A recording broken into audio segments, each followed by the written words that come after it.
Good evening. I tend to take a bit of a different approach than the other candidates that are running for lieutenant governor. I think we all understand what we're up against in this administration and what the Republican Party and what they stand for. Rolling back rights, voting rights, workers' rights, union rights, not supporting public education. So at this time, I want us to focus on Democrats.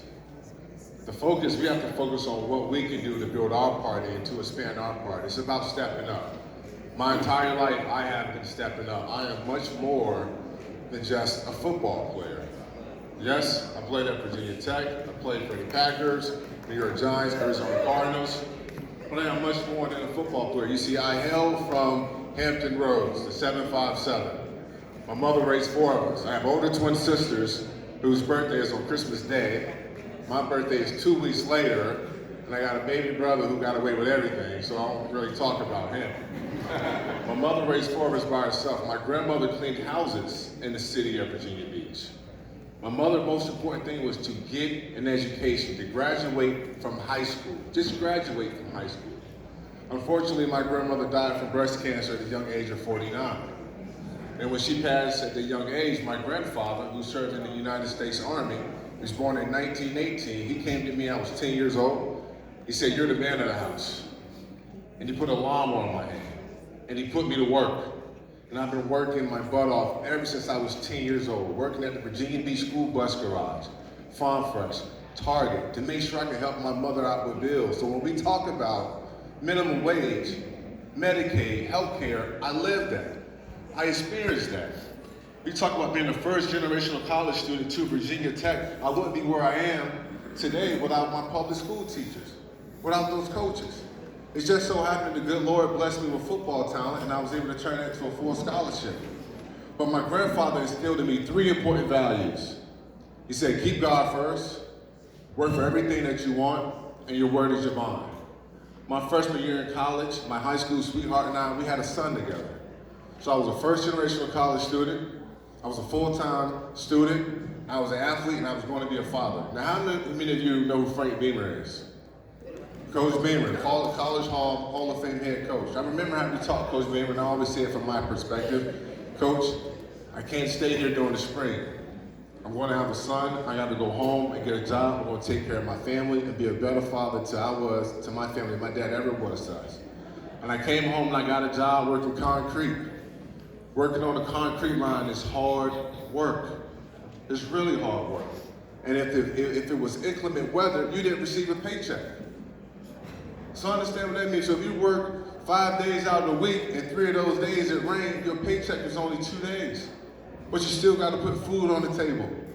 You still got to put a roof over your head. You still got to take care of your family. But not only that, I still had a dream of wanting to play the football at this next level. So I still trained. Still went back to school in the fall. To my coach, Frank Beamer's surprise, he says, "You're back." I said, "Yes, coach," because my grandfather instilled in me that your word is your bond. Your word is your bond. And that is something that I live by. It's something that I teach my son to this day. So when my NFL career was over, I ran for Virginia Beach City Council.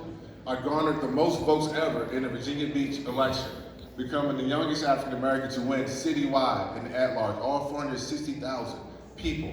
Was able to do some great things in the city of Virginia Beach. I was only one of 3 Democrats on an 11-person council and was still able to be effective. Why? Because I still recognize that those across the aisle are human beings, that civility and humility will take you a long way. That is what I'm trying to restore back into politics today. Leading the Democratic way, understanding that it's going to take a team, it's going to take all of us. Was able to get the highest pay increase for city workers, staff, and first responders that they had in over 32 years in the city of Virginia Beach. Was able to protect voting rights, make sure they had true voting rights in the city of Virginia Beach. But one of the most things I'm most proud of is that I was able to build a park and playground in a community that I grew up in, making sure that nobody got left behind. Understanding that we were all in this together. And when Glenn Youngkin came, talking about we're going to take away voting rights and women's rights, I was like, no way, we're not having that. I'm going to step up again. And folks said, don't run in SD7. If you all painfully remember, when Jane Keegan's beat Elaine Lauria in CD2, SD7 came over and said, don't run for that seat, it's too red. Glenn Youngkin won that district by 5 points. And I said, what do you mean? They're talking about taking away women's rights in the 21st century. They're talking about taking away voting rights in the 21st century. We have to step up. So I told my wife, I said, listen, babe, I want to run for state senate. And she said, well, who's going to run for your spot on city council? And I said, I don't know, we have to find someone. And she looked at me, she said, I want to run. I want to run. She said, just like you stepped up, I'm going to step up and run. And my wife did this. The Good Old Boy Network, yes, they still exist. They raised $180,000 against my wife. We only raised about $20,000. And my wife still won her district by 10 points. This is not just about politics. It's about our community. We are there every day in our community. You're not just going to see me just when it's politics time. I want to make sure we can build up our community. I want to make sure we can build up our Commonwealth. So once again, not only did Glenn Youngkin bring down Winston Sears, but he brought down Governor George McDonald, Governor George Allen, 3 Republican governors, and Lieutenant Governor, all campaigned against me down in Hampton Roads. And I tell you what, we kicked their butts. We flipped that district. Becoming the first Democrat to hold SD7 in over 25 years. First African American to be elected from the city of Virginia Beach. I want you to understand something. Yes, I am running for lieutenant governor, but mostly because I want us to win. I want Abigail Spanberger to become governor, to win statewide. To win statewide, it comes through Hampton Roads. I'm the only candidate that has local and state experience. I'm the only candidate that has an effective record of getting things done. So I'm not going to come up here and I'm not going to promise you the world, but what I will give you is my word. And I'm going to work for you. I'm going to work hard. I'm going to follow through on all of the things I said I'm going to do. And when I come up short, I'm going to get back up and keep working again. Again, this election is not about Donald Trump.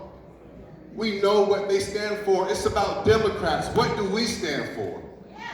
What do we stand for? What will we get out and vote for? How many people are we going to bring to the polls? How many people are we going to sign up to knock doors? How many of us are going to get a last that we had, like the good Bible teaches us, that the lady who spilled frankincense on Jesus, that was all she had. But God said she gave her all. So what are we going to do? I'll tell you what I'm going to do. I'm going to work my butt off to ensure that we win back 3 state offices, we win back the House, and we keep the Senate to protect our communities, to protect federal workers, to support public education, to support affordable housing, to support voting rights. That's what I'm going to do, and I like your help.